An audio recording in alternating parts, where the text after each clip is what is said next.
Hi friend, स्वागत है आप सभी का अंश 5G एकेडमी पर। संसाधन विकास हम पढ़ा रहे थे, तो टॉपिक पर आने से पहले अगर आप हमारे चैनल पर नए हैं तो प्लीज लाइक कर दीजिए, शेयर कर दीजिए और सब्सक्राइब कर दीजिए।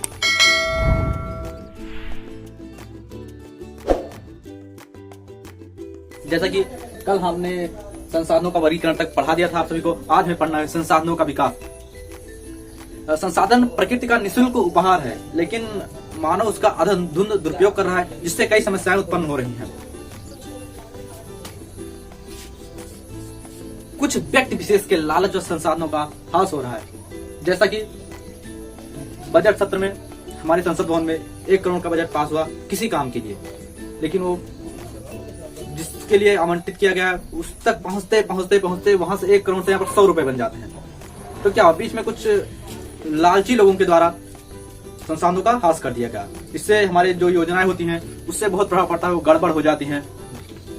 दूसरा क्या है, आज का ताजा मामला ले लीजिए।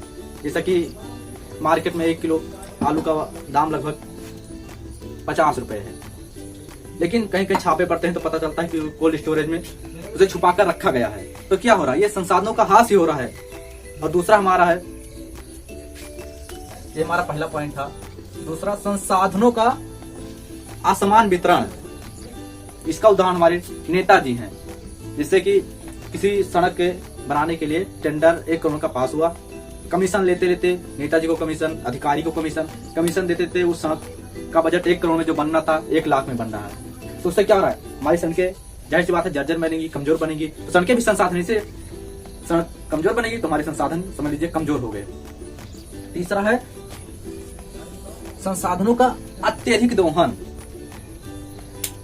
मनुष्य क्या कर रहा है, संसाधनों का अत्यधिक दोहन कर रहा है, जिससे क्या वैश्विक तापमान बढ़ रहा है, ओजोन परत का क्षरण हो रहा है, जल हमारा नीचे और जाता जा रहा है। क्या हो रहा है, समझ लीजिए एक आदमी 2 रुपए पर डे कूड़े वाले को नहीं देता है, क्या करता है 5 रुपए का पेट्रोल लगाकर वह कूड़े के ढेर में स्वयं कूड़ा फेंकने जाता है।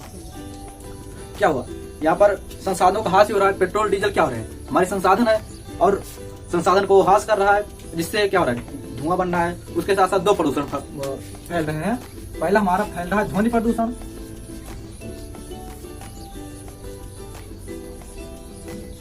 और दूसरा वायु प्रदूषण। ध्वनि प्रदूषण से लोग बहरे हो रहे हैं, वायु प्रदूषण से उनकी किडनी खराब हो रही है, मतलब हार्ट प्रॉब्लम हो रहे हैं, ओजोन क्षरण हो रहा है। तो चलिए अब हम इसी के क्रम में, संसाधनों के विकास के क्रम में हम पढ़ते हैं सतत पोषणीय विकास।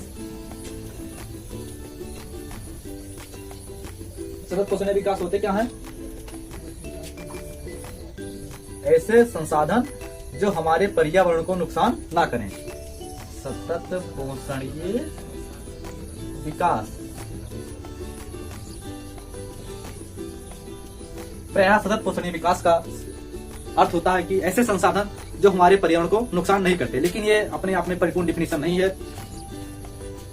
इसकी परिपूर्ण डिफिनीशन हम देखते हैं। सतत में क्या होता है, जो चलता रहता है, मतलब खत्म नहीं होता, चलता ही रहता है। सतत नहीं होता, कंटिन्यू इंग्लिश में से कंटिन्यू करते हैं। और आप जान ही होंगे कंटिन्यू का मतलब क्या होता है।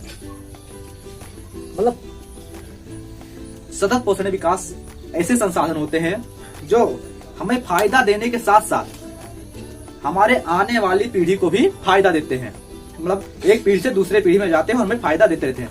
अब एक पीढ़ी से दूसरी पीढ़ी आपको बताने की जरूरत नहीं, पता ही होगा आपको। इससे भूमि क्या है, भूमि को ले लीजिए, इस पर हम अभी जीवन यापन कर रहे हैं, हमारे बच्चे जीवन यापन करेंगे, हम जाएंगे, हमारे पापा भी जीवन यापन कर रहे हैं। मतलब ऐसे भूमि चलती रहेगी, इस पर लोग आते रहेंगे, जाते रहेंगे। अब सतत पोषणीय विकास ब्राजील के एक शहर रियो डी जेनेरियो, कौन सा शहर, ब्राजील के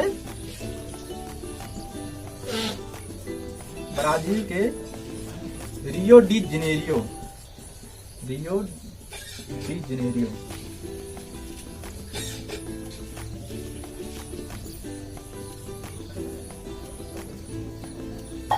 में UNCED द्वारा स्वीकृत किया गया। कब, जून 1992 में, जून 1992 में UNCED द्वारा स्वीकृत किया गया। UNCED UNED, United nation conference of environment development. इसका फुल फॉर्म होता है, फिर से देख लीजिए फुल फॉर्म, सत पोषणीय विकास हम फिर से देखते हैं। सत पोषणीय विकास ऐसे संसाधन जो जिसका फायदा हम ले ही ले, हमारी आने वाली पीढ़ी भी उसका फायदा ले और पर्यावरण को नुकसान न पहुंचे। सर्वप्रथम जून 1992 में ब्राजील के शहर रियो डी जेनेरियो में यह UNCED द्वारा स्वीकृत किया गया। अब हम देखते हैं संसाधनों का नियोजन। अब हम आते हैं संसाधनों का नियोजन एवं संरक्षण। पहले हम देखते हैं संसाधनों का नियोजन। संसाधनों का नियोजन से तात्पर्य यह है कि हम संसाधनों की पहचान एवं मात्रा के साथ साथ उनका उचित विकास कर सकें, वही हमारा संसाधनों का नियोजन कहलाता है। क्या कर सकें? उनकी पहचान तथा मात्रा पता कर सकें, पहचान तथा मात्रा। और दूसरा क्या है?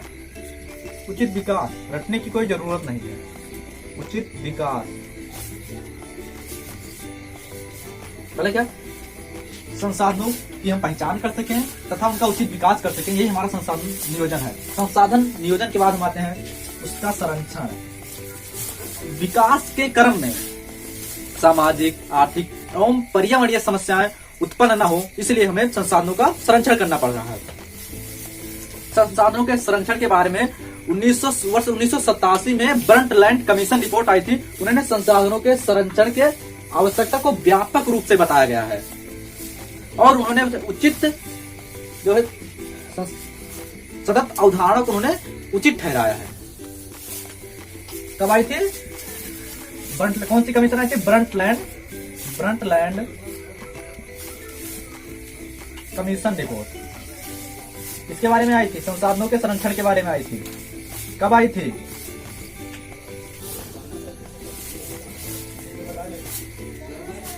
1987 में आई थी।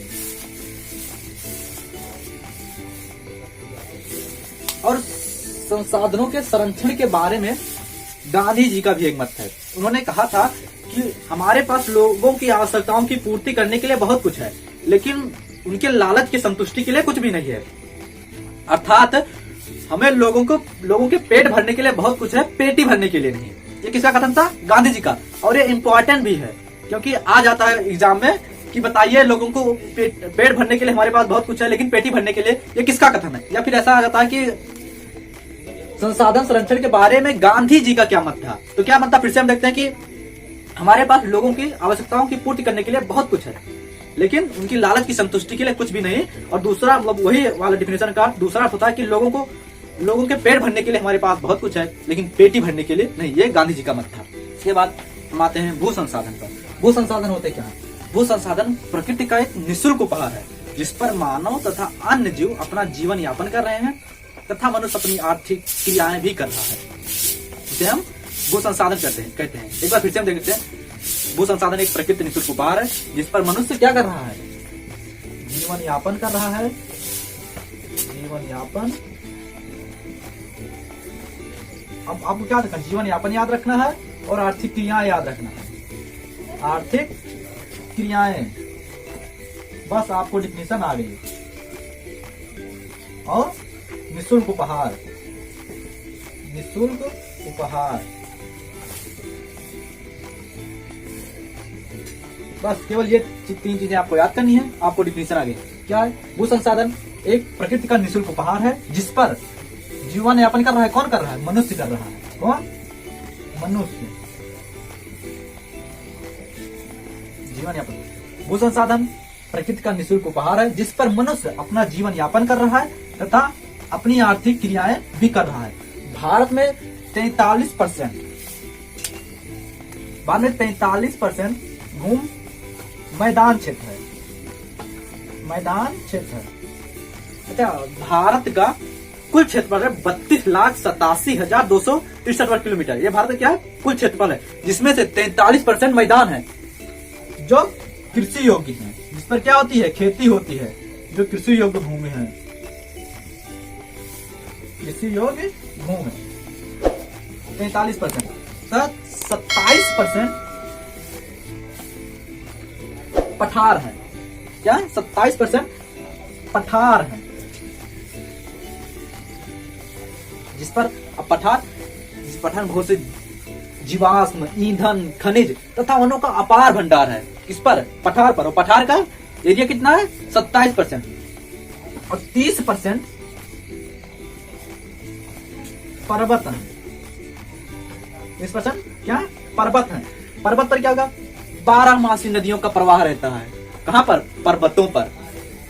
तो चलिए हम भूमि की विशेषताएं देखते हैं। फीचर्स, भूमि की विशेषताएं, भूमि की विशेषताएं। इसकी पहली विशेषता है कि भूमि सीमित है, मतलब इसका क्षेत्र सीमित है।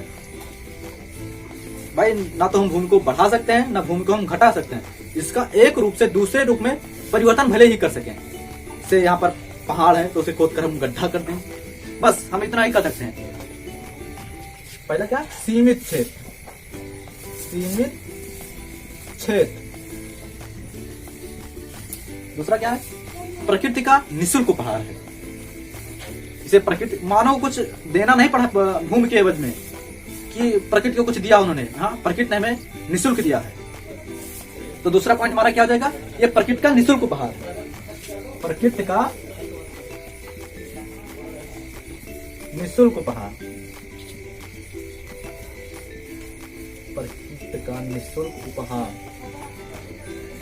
दूसरा है यह अनासवान है। भूमि को हम खत्म कर सकते हैं भाई साहब, अरे नहीं खत्म कर सकते हैं। चाहे जितना कोशिश कर लें, ये खत्म होने वाली नहीं है। ये अनासवान है।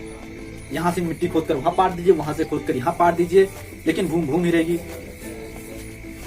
हमारा तीसरा पॉइंट हो जाएगा यह अनासवान है।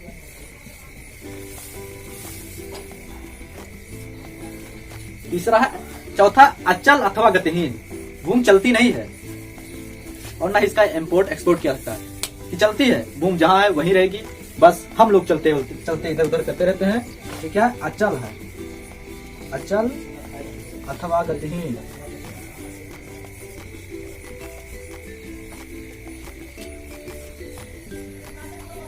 और सामानों का आयात निर्यात हो जाता है। भूमि का कर सकते? नहीं कर सकते। अब मिट्टी का कर सकते हैं, लेकिन भूमि का नहीं कर सकते। और चौथा हमारा है, पांचवा, स्वरूप एवं गुणों में विविधता। यहाँ पर मैदान का क्षेत्र है तो आप जाइए तो कहीं पहाड़ों का क्षेत्र है, कहीं पठार है, तो कहीं नदियां बह रही हैं, कहीं वन है। तो क्या है? उनके स्वरूप विभिन्न प्रकार के स्वरूप है, एक प्रकार के स्वरूप नहीं। तो क्या हो जाएगा? स्वरूप में विभिन्नता। स्वरूप में, स्वरूप एवं गुणों में, स्वरूप एवं गुणों में विविधता। विविधता। स्वरूप में तो विविधता होने के साथ साथ इसके गुणों में भी है। कहीं पर ये काली मिट्टी है, कहीं पीली मिट्टी है, तो क्या बात? कोई कपास के लिए उपयुक्त है, तो कोई गन्ने के लिए उपयुक्त है, कोई गेहूं के लिए उपयुक्त है, तो कोई चावल के लिए उपयुक्त है। छठा हमारा है बहुउपयोगिता।